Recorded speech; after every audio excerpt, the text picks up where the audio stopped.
Hi, everyone. Welcome to Liz Collin Reports. On the podcast, we are joined by Robert Cahaly, chief pollster and strategist with the Trafalgar Group, to break down the results of its Minnesota general election survey in partnership with Alpha News. That has a lot of people talking. Poll results are up on our website right now. The Trafalgar Group was one of the only polling firms to successfully predict Donald Trump's victory over Hillary Clinton in 2016. Mr. Cahaly, I know a busy time of year for you. You're actually talking to us from the road on the phone, but we appreciate your time. Thanks for joining us. Oh, it's a pleasure to be here. So everything from the race for governor and attorney general to top issues on voters' minds in Minnesota. But I'm curious with this Alpha News poll, what stood out most to you when it comes to these results? I was fascinated about the difference in races. I mean, I have, over the years, I've seen plenty in your state of kind of things moving back and forth between one party or another.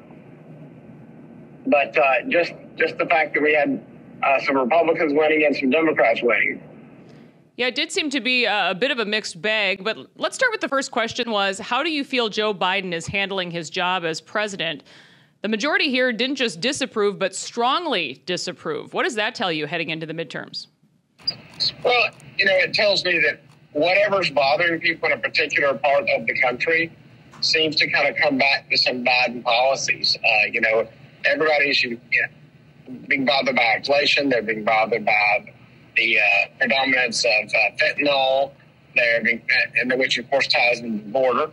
And they see this overall attention, law enforcement kind of a step back from folks in law enforcement, and they do blame a lot of what's happened with Biden since Biden took over there. So it doesn't really surprise me. Everybody has their different reasons in any given state for not approving him, and they're very different from state to state. But the only thing that is common is that he's not approved. And moving to key Minnesota races, the race for governor is basically within the margin of error, but Tim Walz and Peggy Flanagan, they're the DFL candidates, they were up just 2.7%. So again, within that 2.9% margin of error. But what's interesting is just a couple of weeks ago, there was another recent poll that showed Mr. Walz up by 18 points in that poll. But can you explain that? Why would this outcome be so much different? Well, in a nutshell, most of the pollsters are usually wrong. Our margin, we start with a lower margin of error. We stay under 3%, and our error rate, average for 4 years, is under 2.5. There's no one else in this industry there. When you look at 2020, there was a lot of questions about how bad the polling was. But if you look, some of the stuff that was egregiously off when they, comes to mind the Wisconsin. We had one group saying it was like 20 points back, and another group saying it was neck and neck. We were the ones who said that Trump would barely lose Wisconsin. And again, we were the ones that were closer to being right. So I hate to say that. I don't even know who did the other poll. And, don't mean anything against them, but I don't think they're right. Well, and you clearly polled about twice as many people than the previous poll, which was also done online only and over the Labor Day weekend holiday. Online only, I think, is problematic. You will have a lot of people who won't participate. The other thing is, I don't have any questions the other poll is. I'm one of those people who have said for years, the biggest problem in modern polling is they're asking these long questionnaires they lose average people. First question we always get is, how long is this going to take? How long is this poll going to take? And if you answer anything other than 2 or 3 minutes, they're gone. They just hang up. So when so you look at these polls that are 30, 40 questions, I'm trying to figure out who in the world is taking it. It's interesting also, the race for attorney general in Minnesota looks different than the governor's race, but Republican Jim Schultz with the clear lead there, leading in the poll 49.3% to Keith Ellison, the incumbent, 45.7%. But again, a Republican hasn't served as Minnesota attorney general for 50 years. So you did see sort of that purple, if you will, in Minnesota more so than other states. Well, and I think Keith Ellison, more than most attorney generals, frankly, in the country, is kind of seen as the poster child for some of what's going on. And some of this lax enforcement, this not backing of the police. And backing of the police is not simply funding them.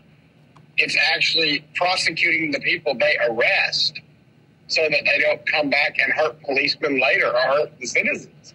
So, I mean, backing the police has a lot of different aspects to it. I mean, it requires full prosecution. It requires judges to actually put them in, real sentences. So there's a whole series of things that has to happen. And the people in this state clearly do not think Keith Ellison is as the chief law enforcement officer of Minnesota, he is failing in that job.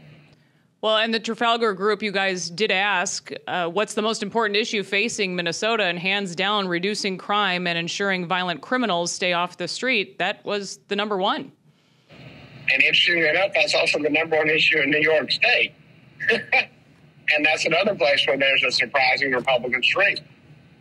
Even among Democrats, people who do not like Republicans in general, they are ready for some law and order. They are ready to get things back to normal. I feel like some of the streets are extremely lawless right now.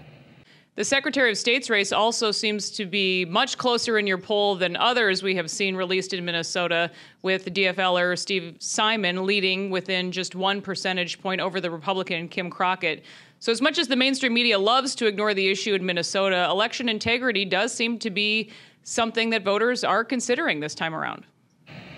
There are a couple of things that happened after 2020.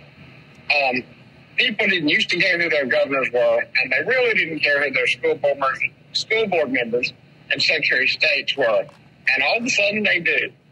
And so these people who were kind of nameless, operating there without a lot of attention, are now very, very much on the front page, and certainly in the eye of the person considering who they're going to vote for. They're actually looking down ballot at those races. So it doesn't surprise me that you're seeing attention there. And certainly right now, the fact that you've got some of the lower ticket folks with the Republicans up by 2, and I think it's Auditor and Secretary of State, and the Republicans up by 3, and Attorney General, and just behind by 3, and the governor tells me that overall, maybe we need a different direction is there. And they're not blaming the governor, but they're blaming a lot of others. And it's more of an opinion about kind of how the parties in power have handled things. And that's what your poll found, that Republicans could be on the verge of winning their first statewide race since 2006 in Minnesota. And I am curious for you to share a little bit more about your unconventional or unorthodox way of polling, kind of your claim to fame, if you will. No secret, obviously, that you're a conservative pollster, but there are some techniques your group keeps close. What can you say, though, about how you go about gathering your information? I know you talked about that a bit earlier. I mean, the main thing is simply, we don't believe in long questionnaires. We really just think average people don't take them. We hear this every day. I mean, just, think about it this way. You go to the grocery store, you got 3 or 4 things you need to pick up. You really don't, you'll live if you don't get them. Maybe you can run and get them at one of those convenience stores, but you can go in the grocery store. Well, you walk up there and every line has 10 people in it. And they're going slow. And there's no quick way to get out with your 3 items or 4 items. A lot of people just say, heck with it, I'll come back another time. But if all of a sudden there was a line that was open and you have to wait 2 people deep, you might as well stay. And that's kind of human nature. And that's the way people feel about polls too. If it's not going to take much time, it doesn't disrupt their day much, sure. But as soon as you start talking to a busy mom or dad with kids, they're trying to feed them, they're trying to get them off to all the various activities families go to today, be bothered on their weekends. I mean, you just can't expect normal people to give you 30 minutes to answer 25 or 30 questions. It's just not reasonable.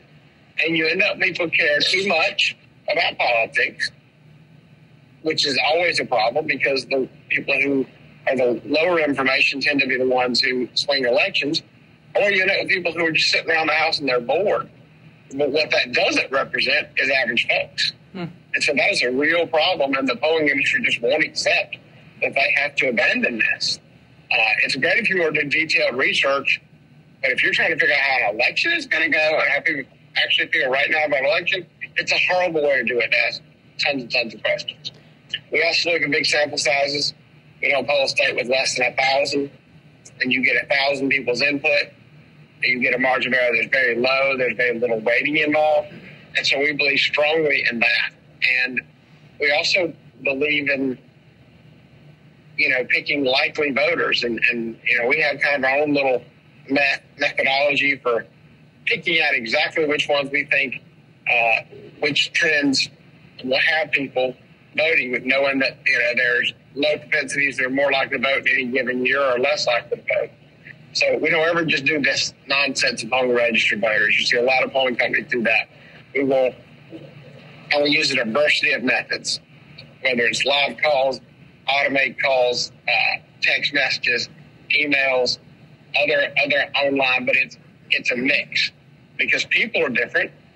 There's not a bank in America that says there's only one way to put money in. You can go to the ATM, you can go online, you can use an app, you can go in the branch because everybody's different. And so the banks figure, hey, if we're going to cater to everybody, that's the only way to keep everybody with different lifestyles involved. Why hasn't polling figured that out? Is that you can't expect everybody to participate the same way. There's a major national news network. Their entire poll is all live calls. Now, what I want to know is, tell me what normal millennials and Gen Zs are answering those live calls from a number they don't recognize and speaking on the phone for 35 questions. Yeah. Not one. So who the heck are they talking to? No wonder they're consistently wrong. And you do lay out your polling methodology on your website, and you have something called social desirability bias. But can you explain what that is exactly? It's an old term, but social desirability bias means the fact that people are hesitant to say, when they're talking to someone asking a polling question, it's that tendency of people wanting to give an answer that more caters to how they look to the person asking the question than how they actually feel, because they don't want to be judged. So there's some vehicles to get around that. One that we've used that everybody knows about is the neighbor question. We ask how you feel and then how you think most of your neighbors feel. And asking how most of your neighbors feel tends to reveal what people really are. Because that gives them a way to tell you without you judging them for telling you that. And you bring up this live interview. I know I talked about the KSTP Survey USA poll. That was 500 people. But there was also, just this last weekend, was released a KARE 11 Star Tribune NPR News Minnesota poll. But that was based on live interviews over the course of 2 days with 800 Minnesota registered voters who indicated that they're likely to vote in the November general election. So again, we're talking about a larger number of people that Trafalgar worked with. So you see every signal at this point that Republicans in Minnesota should feel pretty good at the results. I mean, I don't like to give parties advice, but what I would say is I think this is going to be a close election. I really believe 2021 is a good example of what 2022 can be about. Both parties, and you look at places like Virginia and New Jersey, and both parties were trying to turn out people who don't usually vote in those elections. If the focus of any election is recognize 2020 as a high watermark, how close can you get there? And I would argue whichever party gets closest to their 2020 turnout for 2022 is going to win. And yeah, we see Republicans are very fired up and they're angry about a lot of things. The Democrats are very fired up, but it's all about, this is not a conversion election. It's a motivation election. People are not changing their minds. It's just a matter of which side motivates their people more. All right, with less than 50 days away now, we will see how it all pans out. Again, Chief Pollster and Strategist from the Trafalgar Group, Robert Cahaly, thanks for joining me. No problem. I was happy to do it. And that will do it for this episode of Liz Collin Reports. Be sure to subscribe anywhere you get your podcasts and check Alpha News out on YouTube. Click the subscribe button there. We'll see you next time.